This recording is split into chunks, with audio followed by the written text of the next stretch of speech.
Hello everyone, मैं Rama Pandey रमाज law classes में आप सभी का स्वागत करती हूँ। जनरली आपने देखा होगा मेरी वीडियो किसी लॉ सब्जेक्ट पर और लॉ के किसी टेक्निकल मैटर पर ही होती है, जो कि जनरली सभी लोगों के लिए इतनी यूज़फुल नहीं होती। बट ये वीडियो किसी लॉ के पर्टिकुलर सब्जेक्ट और टॉपिक पर नहीं है, लेकिन हाँ, कानून से इतर भी नहीं है, क्योंकि कानून से इतर ना तो हम हैं, ना तो आप हैं, ना ये समाज है, ना समाज के लोग हैं, ना सरकार है, ना जिला प्रशासन है, ना ही इस समाज की कोई संस्था है। सभी कानून के अंतर्गत हैं, कानून के दायरे में हैं। सरकारों का ये दायित्व है कि वे संविधान के अंतर्गत काम करें, क्योंकि सरकारें चुनी हुई हैं। डेमोक्रेसी है यहाँ पर। यहाँ कोई राजा और प्रजा नहीं है कि राजा ने जो आदेश पारित कर दिया और प्रजा उससे बाध्य है। हमने आपको इलेक्ट किया है और ये इलेक्ट आपको डेवलपमेंट के लिए किया है, लॉ एंड ऑर्डर मेंटेन करने के लिए किया है, हमारी सिक्योरिटी के लिए किया है, हमारी सेफ्टी के लिए किया है। तो अगर हाथरस जैसी हीनियस जो क्राइम हुआ, जो इतनी गंभीर घटना पर अगर सरकार का रवैया, सरकार का आदेश इस प्रकार होगा तो प्रश्न पूछना बनता है। सरकार चाहे बीजेपी की हो, कांग्रेस हो, सपा हो, बसपा हो, प्रश्न पूछना बनता है और प्रश्न पूछे जाएंगे, क्योंकि हमने ये सरकार हमारी सेफ्टी के लिए चुनी है। हमने ये सरकार मनमानेपन के लिए नहीं चुनी है। आर्बिट्ररीनेस नहीं होनी चाहिए। जहां भी आर्बिट्ररीनेस होगी, जहां भी मनमानापन होगा, वहां पर कॉन्स्टिट्यूशनलिज्म नहीं होगा, वहां पर संविधान की गरिमाओं को ध्यान नहीं रखा जा रहा है। अब ये बात क्यों उठती है? ये जो हाथरस की घटना हुई, अगर इससे लगभग सभी लोगों का मन विचलित हुआ, मेरा भी हुआ, इसलिए ये वीडियो है, आपका भी हुआ, इसलिए आप सुन रहे हैं। लेकिन जिन भी लोगों का मन विचलित नहीं हुआ, निश्चित रूप से उनकी मानवता मर चुकी है। और इसके दो कारण हो सकते हैं। इस घटना से मन विचलित हुआ और इस घटना पर जिला प्रशासन का, सरकार का जो रवैया था उससे मन विचलित हुआ। दो प्रश्न हैं इसमें। कुछ लोगों का मन तो केवल इस घटना से ही विचलित हुआ होगा, लेकिन सरकार के रवैया से उन्हें कोई फर्क नहीं पड़ता। उन्हें लगता है पुलिस प्रशासन ने जो किया वो ठीक किया। या तो आपका मन विचलित नहीं हुआ या सरकार का रवैया आपको ठीक लगा। अगर ऐसा है तो दोनों ही जगह आप गलत हैं, क्योंकि घटना जितनी गंभीर, 14 सितंबर को इस बच्ची को कुछ लोग जबरन उठा ले जाते हैं फोर्सफुली, उसके साथ गैंग रेप जैसी हीनियस क्राइम होता है, और उसके बाद इतने के बावजूद भी उसको बहुत ग्रीवियस हर्ट्स की जाती हैं। ग्रीवियस हर्ट मतलब गंभीर चोटें, रीढ़ की हड्डी तोड़ देना, उसके मुंह से भी खून आना। ये उसकी माँ के बयान है कि जब मैंने अपनी बेटी को देखा तो उसके शरीर पर कोई भी वस्त्र नहीं था, उसके मुंह से भी खून आ रहा था। तो ये घटना ही अपने आप में बहुत शर्मसार करने वाली है। और इस घटना के बाद 15 दिन तक उस बच्ची का ट्रीटमेंट हुआ। 15 दिन बाद लगभग 27 सितंबर को जब हम लोग स्टेटस लगा रहे हैं फेसबुक पर, व्हाट्सएप पर, डॉटर्स डे सेलिब्रेट कर रहे हैं, तो किसी की बच्ची जिंदगी और मौत के बीच में लड़ रही थी और फाइनली 29 सितंबर को उस बच्ची की डेथ हो जाती है। डेथ होने के बाद का जो काम है, देखिए, रेप होना ये एक क्रिमिनल एक्ट, ये ऑफेंस, और उसके बाद जो जिला प्रशासन का, सरकार का रवैया, 29 सितंबर को उसकी डेथ होने के बाद उसकी डेड बॉडी को लाया जाता है। डेड बॉडी को लाने के बाद उसको जो अंतिम संस्कार किया जाता है, वो अंतिम संस्कार मनमाने तौर पर कर देना, आपका मन इसलिए विचलित होना चाहिए कि ये सरकार का अधिकार कहाँ तक था। क्या जिला प्रशासन को, क्या पुलिस को यह अधिकार था कि उसका परिवार होने के बावजूद भी वो स्वयं अंतिम संस्कार करें? क्या अंतिम संस्कार में उन्होंने उन सभी रीति रिवाजों को देखा जो कि उस समाज में चलते हैं, उनके धार्मिक रीति रिवाज जो हैं उनके हिसाब से क्या संस्कार हुआ? और अगर नहीं हुआ तो क्या ये असंवैधानिक नहीं है? क्या ये गलत नहीं है? क्या ये राज्य का मनमानापन नहीं है? ये बिल्कुल असंवैधानिक है। क्यों? क्योंकि अनुच्छेद 21 एक आर्टिकल 21 है, no person shall be deprived of his life and personal liberty except the procedure established by law.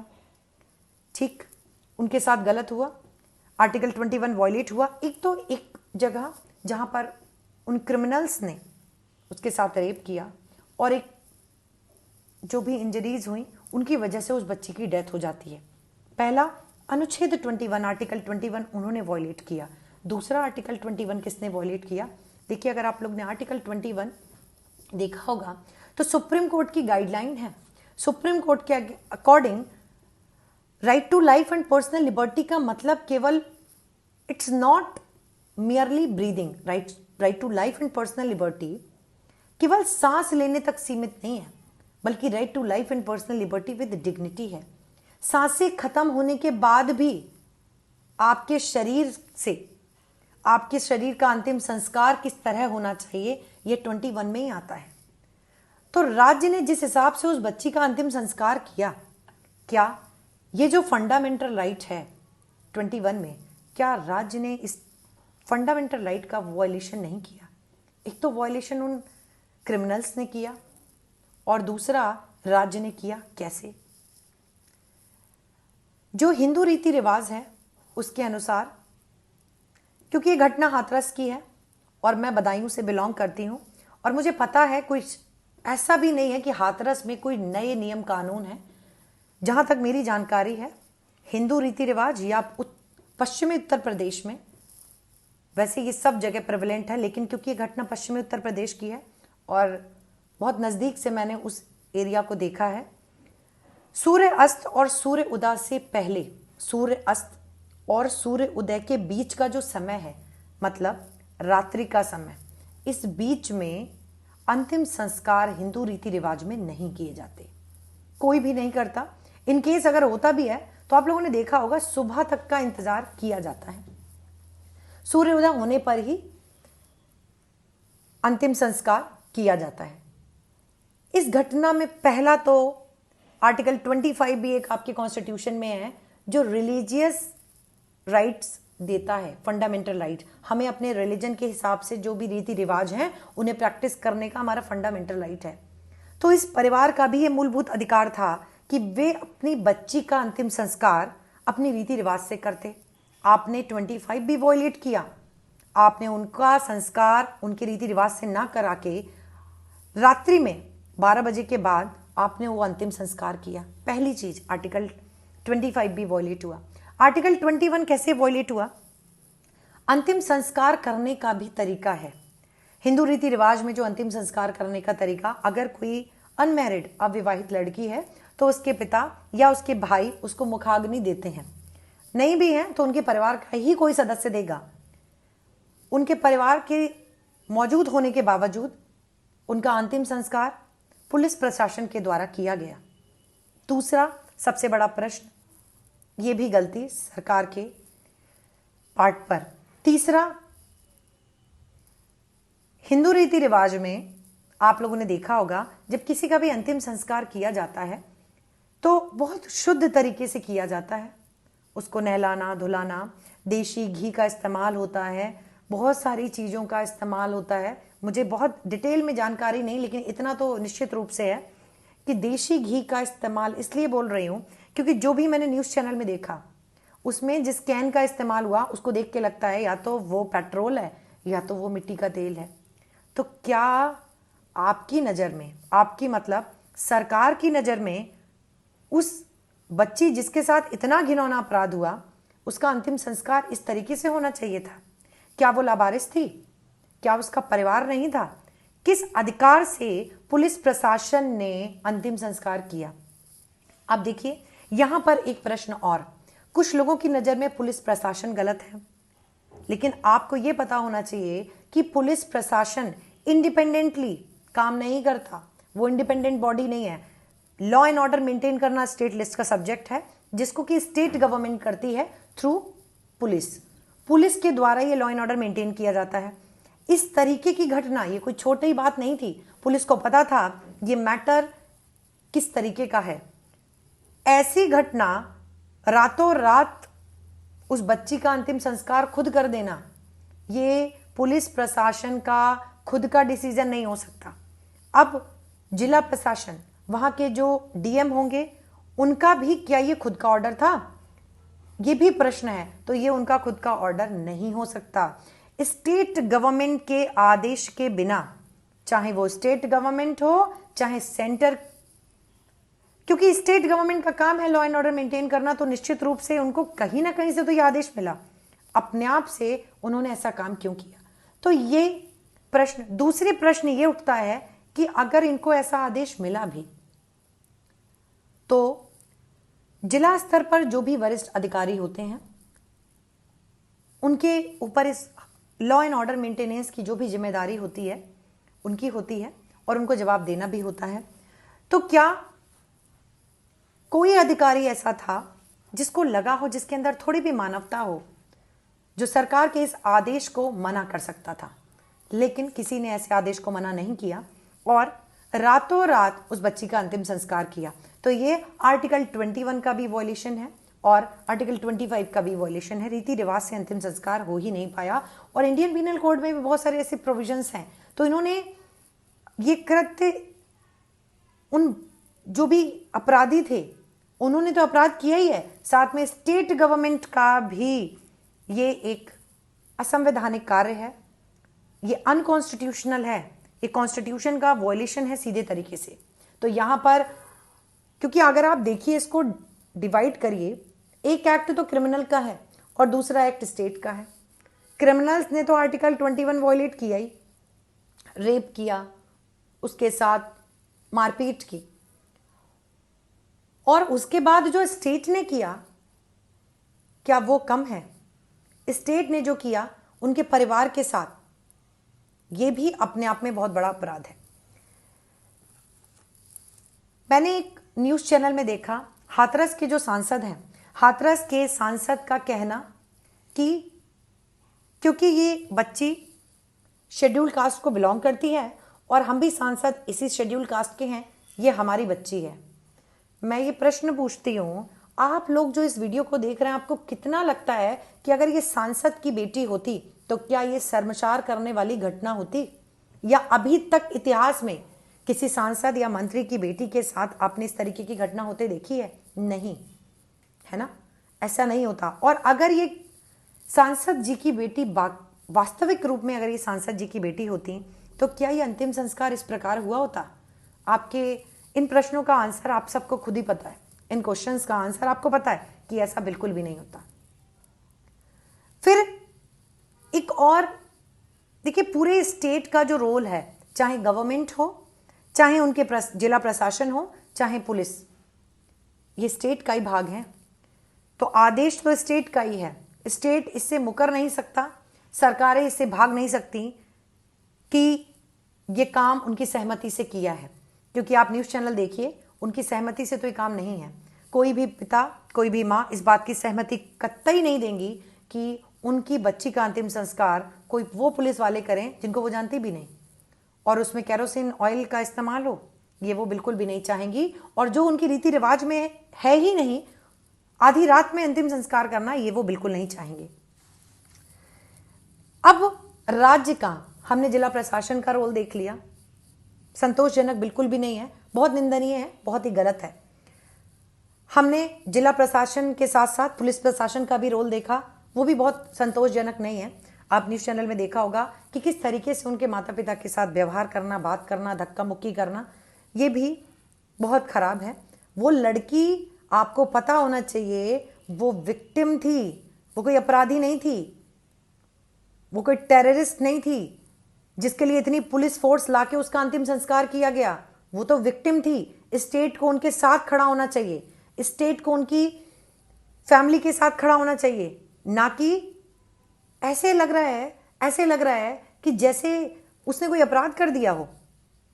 जो बेसिक उसका मूलभूत अधिकार, आपके राज्य में उसको सुरक्षा भी नहीं मिली, और साथ साथ उसके मरने के बाद उसके शरीर के साथ भी आपने वो किया जो कि नहीं करना चाहिए था। दूसरी बात, राज्य सरकार। देखिए, आप इस वीडियो को देखने वाले बहुत सारे लोग इस सरकार के समर्थक हो सकते हैं। डेमोक्रेसी का मतलब ही यही है कि एक सरकार आना, बहुत सारे उसके समर्थक होना और बहुत सारे उसके आलोचक होना। मैं व्यक्तिगत रूप से किसी भी सरकार की खिलाफ या उसकी नीतियों के खिलाफ नहीं हूं और आपको भी नहीं होना चाहिए, लेकिन यदि आप किसी भी सरकार का समर्थन करते हैं तो आपके अंदर इतना जज्बा होना चाहिए कि उस सरकार की जो खराब नीतियां हैं, जो उस सरकार के गलत कार्य हैं, आप उनके पीछे आवाज उठाएं। आज आप आवाज नहीं उठाएंगे, कल आपकी आवाज को दबाया जाएगा। ठीक है, तो अगर आपको लगता है ये गलत है, कैसे? आजकल एक प्रचलन चल गया है ट्वीट का। प्राइम मिनिस्टर ट्वीट करते हैं, चीफ मिनिस्टर ट्वीट करते हैं, तमाम तरीके की राजनीतिक दल, पॉलिटिकल पार्टीज ट्वीट करते हैं। क्या आप इस ट्वीट से सेटिस्फाइड हैं?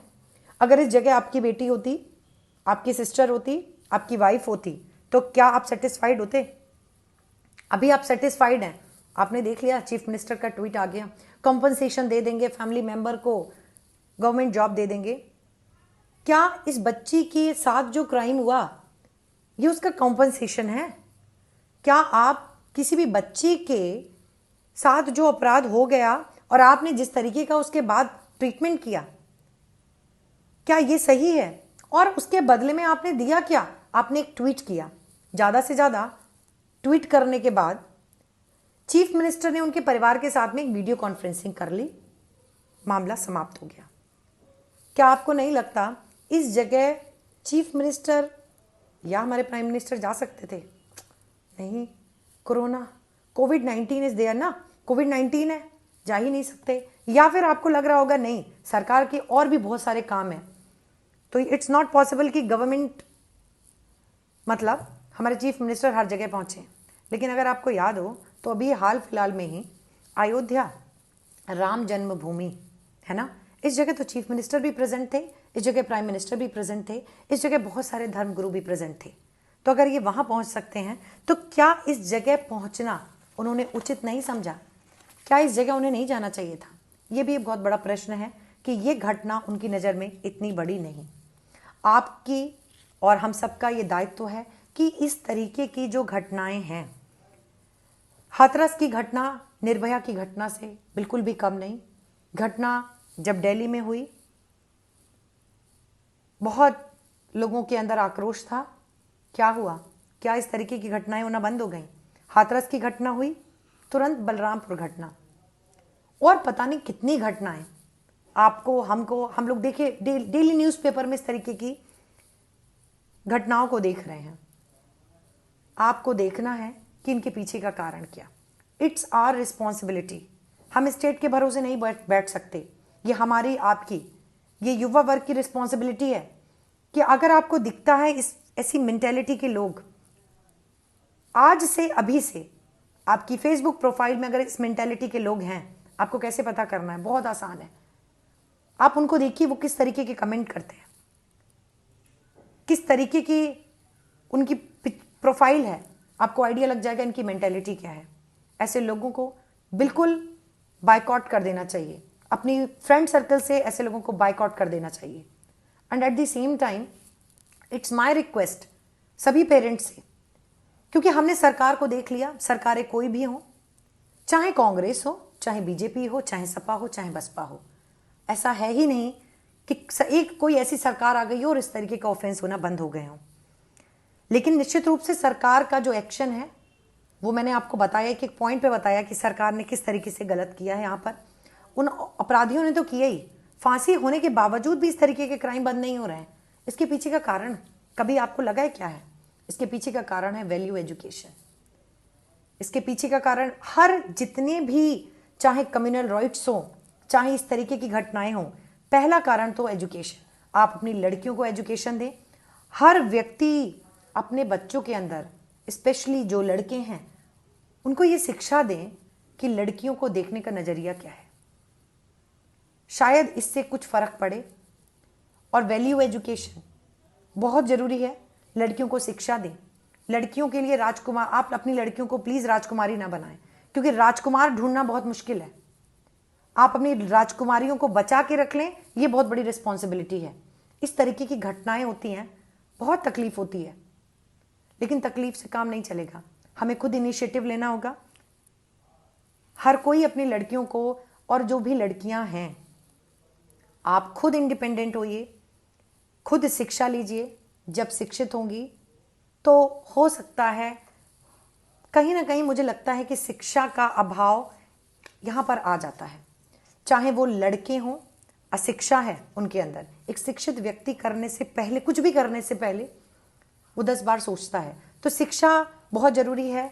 जिला प्रशासन और राज्य सरकारें अपने दायित्व को समझें, कॉन्स्टिट्यूशनल मोरालिटी को समझें। रूल ऑफ लॉ है, each and every person is bound by law. सरकारें भी, चाहे मेजोरिटी हो चाहे कोलिजन गवर्नमेंट हो, आप केंद्र में भी आप, राज्य में भी आप, तो आप मनमानापन करेंगी।